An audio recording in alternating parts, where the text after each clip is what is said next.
Hello, I'm Jeanette with Lighting Boss. Today I'd like to show you the WAC Colorscaping system. What we have here is their Colorscaping 300 watt transformer. It's got two zones. Today what we've done was installed 10 of their sconces on a pool cage and a lanai. If we had additional fixtures that we wanted to add that were not of the Colorscaping series, then we can add them in the zone 2. With a zone 2, you can also dim if those fixtures are dimmable.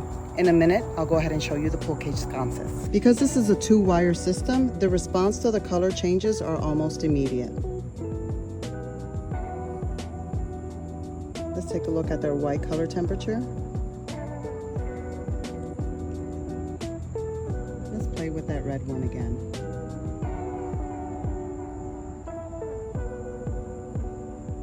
You can go ahead and adjust the intensity, dim it down to give it a nice ambiance.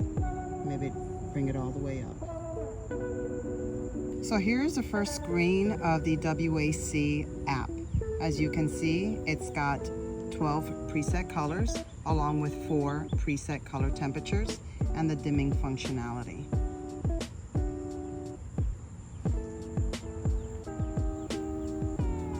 If we swipe to the next screen, you've got a full color wheel, which also gives you the option to dim or adjust the brightness. And then on the following screen, you're able to adjust the hue, the saturation, the reds, the greens, and the blues. And you can actually identify a specific Pantone by entering the number sequence there if you had it.